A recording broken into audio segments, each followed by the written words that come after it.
Okay, so this is the second semifinal.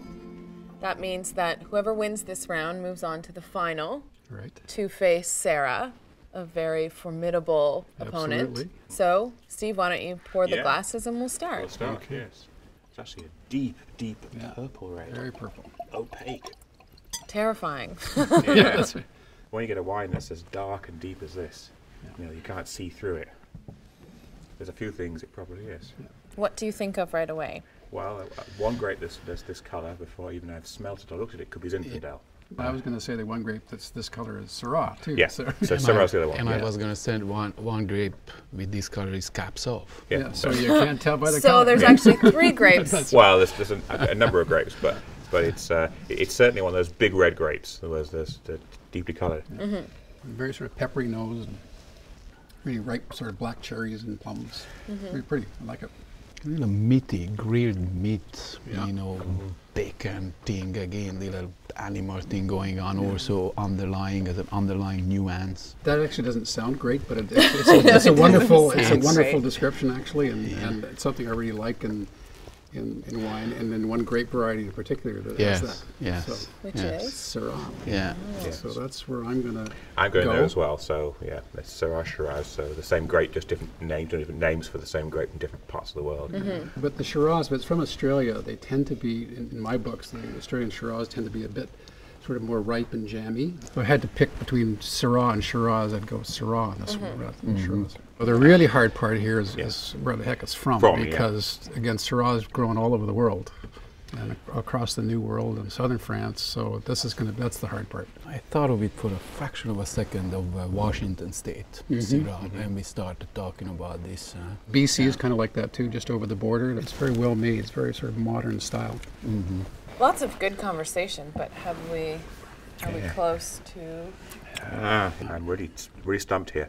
Do you have a better understanding of, say, the vintage then? Yeah, the age. Yeah, age is really not too difficult. It's a very young wine. It's still got a lot of purple, sort of purple ruby tone to it. So it's no more than 2 or 3 years of age. Yeah, 2009, I think. Yeah, yes. probably. Yeah. I know it's a complex one. You want to think about it, but you could think about it forever. That's right. Yeah. So why don't we just go ahead and we'll go around the table. No, I think it's a Cabernet Sauvignon, and I stick to Napa Valley 2007 vintage. Good to very good quality. You know, here we're paying $40 odd. Good to very good quality. Okay. Well, I'm sticking with Syrah, and I think it's 2009, and I think it's about. It could be from many places, but I'm going to jump on somewhere. I've just been to San Juan in Argentina, which is making a bit of a name for Syrah, so let's tell the world about that. And I'm saying it's $25. Okay. Yeah. I can't guess 2 regions, huh? So I'm going to stick with Syrah. I think it's a New World style, though it could be a very modern winery from the south of France, but I'm actually going to go to New Zealand on it because it's not really heavy. There's nice florality, it's quite elegant. And if it's New Zealand, I'd say Hawke's Bay. And I would agree that it's, I guess, say 2009. And I think the price point, I don't think it's terribly expensive, but it's a very pretty wine. I'm going to go about $25. Just get so nervous for you guys at this point. Well, here we go. It's Malbec. It's a Malbec from Argentina. Oh, you got Argentina. Argentina. Did I just blow your minds? Yeah, actually. Although now that floral aspect is Malbec I've just been at this winery. I just had this wine, and so I feel such an idiot. I feel so that I didn't get it. It's 08. So we cut it in like 07, 09, you guys. It's $20. It's 08. Yeah. It makes sense now because Malbec is a similar grape. In France, they call it the cépage noir, the black grape. So in fact, it was used in Bordeaux for making Bordeaux wines darker in colour in time gone past. So the colour makes sense. The colour makes sense. Yeah.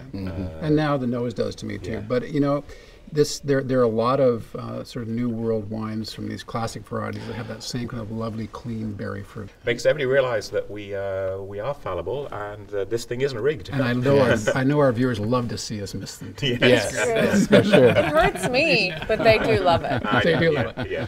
And we'll have to wait to see who makes it to the finals, but that was a very good round. Good. Thank you. Thank you. Cheers. Thank you, gentlemen. Nice wine. Very nice wine. Yeah.